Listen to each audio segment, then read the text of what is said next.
Hi guys, my name is Pratik Joshi and welcome to my YouTube channel. Today we are going to be speaking about the 7 key takeaways for GMAT in 2025. So without wasting much time, let's get started.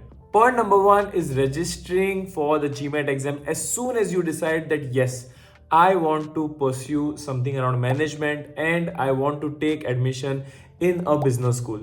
When you decide that, straight away without a second thought, go and register for the GMAT exam.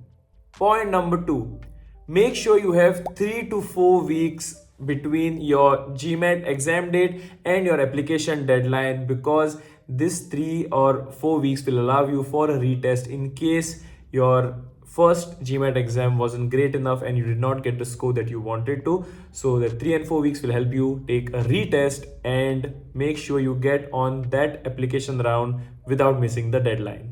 Point number 3 is giving yourself at least 6 weeks to get ready for the GMAT exam. People usually say, 1 year or 6 months, 3 months, 4 months, but a minimum of 6 weeks I think is good enough. Even if you have studied earlier, please make sure you give yourself 6 weeks to practice, get yourself to speed, and then answer the GMAT exam.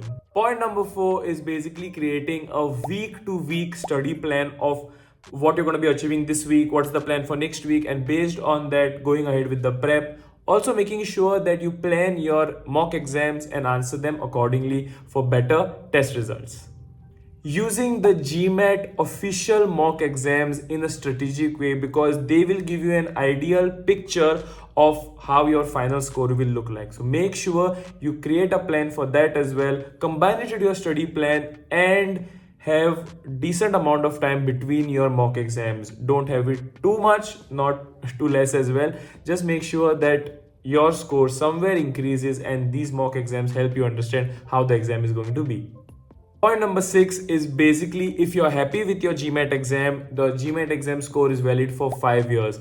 That gives you enough time. If you're happy with your score, you don't need to retake the test, and at an extra fee, you can send that score to a legit B school and take admissions there at any point in time in those 5 years. Final point, if your rest of the application is not yet ready or you're not happy with it, then make sure you don't rush it through just for the sake of applying. Make sure you are 100% happy with your complete application, and once you're happy with it, then you can push your application through by meeting that particular deadline. But make sure, on a safer side, try to aim for the first application round, because your chances for admission are much higher.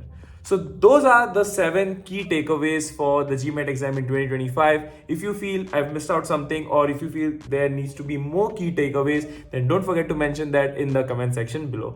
I'll be definitely seeing you for the next video. So until then, be happy, stay safe, and all the best for your prep.